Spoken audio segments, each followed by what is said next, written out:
Hello friends, कैसे हो आप लोग। आशा करता हूँ आप लोग अच्छे होंगे।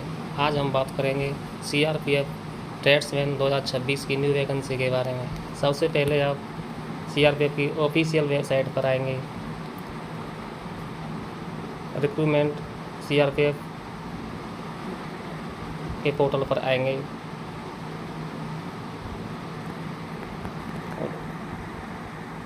उसके बाद आप इसके नोटिफिकेशन को विजिट करेंगे। इसकी फॉर्म कब से चालू हुए हैं, अंतिम दिनांक क्या है और आपकी योग्यता के अनुसार आप इस पोस्ट के लिए एलिजिबल हैं तो आप अप्लाई कर सकते हैं। 20/4 से 2026 से चालू है। 19/5/2026 तक ये फॉर्म चलेंगे। और इसकी एज लिमिट की बात करें, इसकी पे स्केल इसका 3 लेवल का है और 21,700 रुपये से 100 रुपये तक इसका वेतन रहेगा। इसकी एज लिमिट की बात करें तो कांस्टेबल ट्राइबल 21 से 27 और कांस्टेबल ट्रेड्स नॉर्मल के लिए 18 से 23 रहेगा। और ST/SC के लिए 5 से ईयर छूट रहेगा। OBC के लिए 3 ईयर्स है। एक्स सर्विसमैन के लिए 3 ईयर्स की छूट रहेगी। और फॉर्म अप्लाई करने से पहले आप सीआरपीएफ की ऑफिशियल वेबसाइट पर आकर नोटिफिकेशन को ध्यानपूर्वक पढ़ें। आप जिस भी पोस्ट के लिए एलिजिबल हैं उसी पोस्ट के लिए अप्लाई करें। उसके बाद आप अप्लाई हेयर पर क्लिक करेंगे।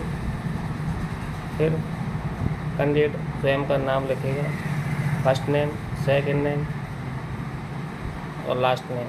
जैसा आपकी 10वीं की मार्कशीट में नाम अंकित है वैसा ही नाम एंटर करेंगे। उसके बाद अपनी एक वैलिड जीमेल आईडी एंटर करेंगे जिस पर OTP के थ्रू वेरीफाई होगी। उसके बाद अपना 10 अंकों का मोबाइल नंबर एंटर करेंगे, उस पर भी OTP जाएगी। तीनों चीज़ फिलअप करने के बाद में जनरेट OTP पर क्लिक करेंगे।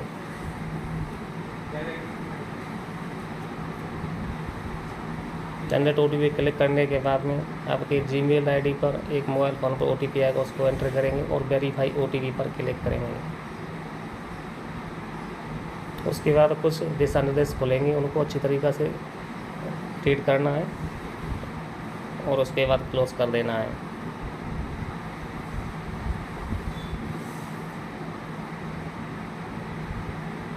उसके बाद अप्लाई न्यू पर फिर से क्लिक करना है और आपकी जीमेल अप्लाई यार करेंगे तो आपकी जीमेल है हर चीज़ें पहले से एंटर हो जाएंगी जो OTP से वेरीफाई होती है। उसके बाद पहचान पत्र में आप आधार कार्ड सेलेक्ट करेंगे। उसके बाद आधार नंबर का 12 अंकों का दर्ज करेंगे और आपके आधार पर जैसा आपका नाम दर्ज है वैसा नाम यहाँ पर एंटर करेंगे, पहचान पर नाम।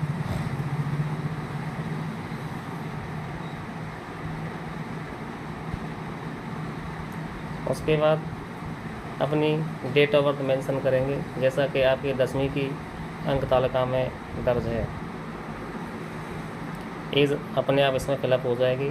फिर नेशनलिटी फिलअप करेंगे, पिता का नाम फिलअप करेंगे जैसा आपकी 10th की मार्कशीट में है वैसा ही एंटर करेंगे। उसके बाद माता का नाम मदर्स नेम एंटर करेंगे जैसा आपकी 10वीं की मार्कशीट में है। शरीर पर जो भी आपके पहचान चिन्ह है उसको एंटर करेंगे। अपना जेंडर सेलेक्ट करेंगे, मेल फीमेल है तो उसमें मैरिड है, अनमैरिड, विडो है या डिवोर्स है, जो भी सिस्टम है आपका जेंडर का वो फिलअप करेंगे। उसके बाद आप PRC सर्टिफिकेट पे यस करेंगे। उसके बाद क्या आप दूसरे राज्य से प्रवासित हुए हैं, यस नो करेंगे। हुए और हुए तो उस पर यस करके राज्य का नाम लिखना है, सिंपली नो करेंगे। उसके बाद अपना स्टेट एंटर करेंगे, डिस्ट्रिक्ट एंटर करेंगे और जो अपना मूल निवास प्रमाण पत्र है उसका सर्टिफिकेट नंबर एंटर करेंगे। उसके बाद अपना धर्म, हिंदू मुस्लिम जो भी आपका धर्म है वो एंटर करेंगे। उसके बाद अपनी कैटेगरी एंटर करें। जिस कैटेगरी से ST/SC OBC से बिलोंग करते हैं उसी कैटेगरी का आपको सर्टिफिकेट अपलोड करना होगा। भर्ती का तरीका आपको एक्स सर्विस मैन है या डायरेक्ट एंट्री है तो उसमें टी की सेलेक्ट करेंगे। एक्स सर्विस मैन है तो आपको कब ज्वाइनिंग डेट है, उसकी जानकारी फिलअप करनी होगी।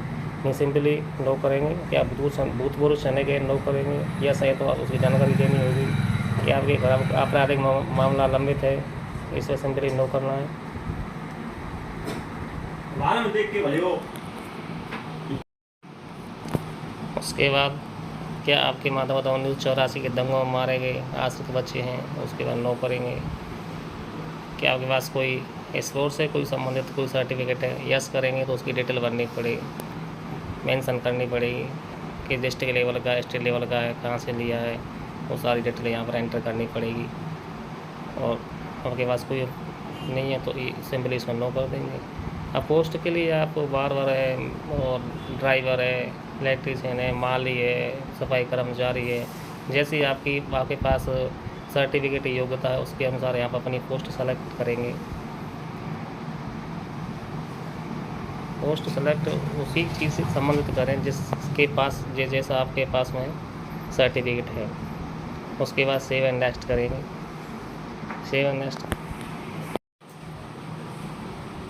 नेक्स्ट करने के बाद में अपना परमानेंट एड्रेस फिल करेंगे। इसमें village, post, tehsil, district, state, pin code number इत्यादि दर्ज करेंगे।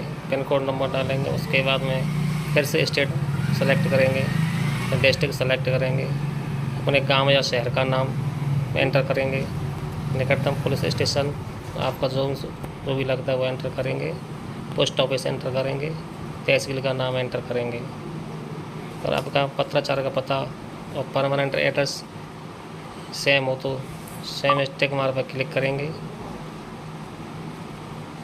उसके बाद सेव एंड नेक्स्ट पर क्लिक करेंगे। अगले भाग में आते हैं क्वालिफ़िकेशन डिटेल्स में अपनी 10वीं जो भी 12वीं या जो भी क्वालिफिकेशन आपके पास में है वो एंटर करेंगे। प्रमाण पत्र का जो भी सीरियल नंबर है वो एंटर करेंगे। कौन सी सन में पास किया वो डिटेल फिल करेंगे। किस स्टेट से पास किया है वो फिल करेंगे। और जो बोर्ड है CBSE बोर्ड है जो या कौन सा बोर्ड या अदर बोर्ड भी डाल सकते हैं, इनमें से नाम मैच नहीं कर रहे, या फिर स्टेट बोर्ड भी डाल सकते हैं। उसके बाद डिटेल को ऐड करेंगे। ऐड करने के बाद सेव एंड नेक्स्ट पर क्लिक करेंगे। उसके बाद आपकी पोस्ट प्रेफरेंस आ जाएगा। उसमें 10th की मैट्रिकुलेशन की यस करेंगे और 10th की डिटेल एंटर करेंगे। 10th क्लास पास किस सन में की थी, पर कितनी % थी आदि यहाँ पर एंटर करेंगे। उसके बाद यहाँ प्रेफरेंस ऐसे यस या नो कर सकते हैं। अगर आपके पास कोई एक्सपीरियंस है तो उस तरह से संबंधित एक्सपीरियंस आपके पास में है तो यस या नो कर सकते हैं, नहीं तो नो सिंपली नो करेंगे।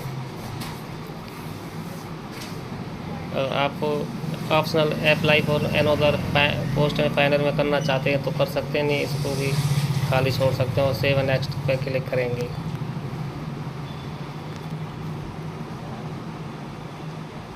डाटा सेव सक्सेसफुली हो जाएगा।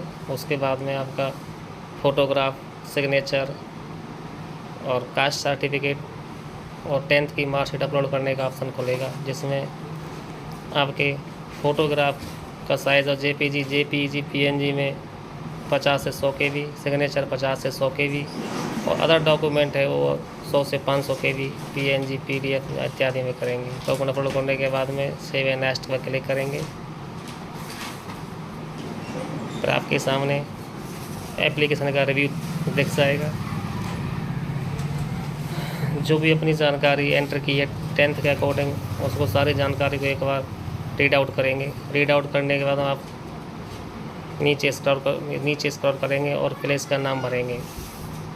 जिस स्थान से हो आप उस प्लेस का नाम भरेंगे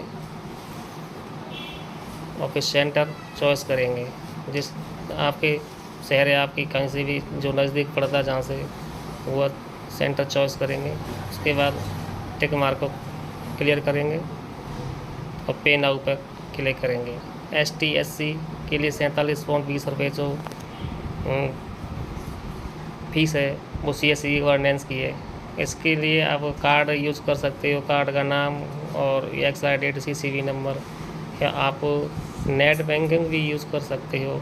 नेट बैंकिंग के लिए आप नेट बैंकिंग ऑप्शन का चॉइस करेंगे, SBI है, HDFC है, इनमें से अगर आपकी बैंक नहीं मैच खाती तो नीचे अनदर बैंक का ऑप्शन डिटेल उनमें से चॉइस करेंगे, या फिर आप नॉर्मल तरीके से UPI QR कोड का इस्तेमाल करके पेमेंट कर सकते हैं। पेमेंट हो जाने के बाद में आपका एप्लीकेशन का प्रिंट आ जाएगा, उस प्रिंट को फ्यूचर रेफरेंस के लिए संभाल कर रखें, उससे आगे आपका एडमिट कार्ड जारी होगा।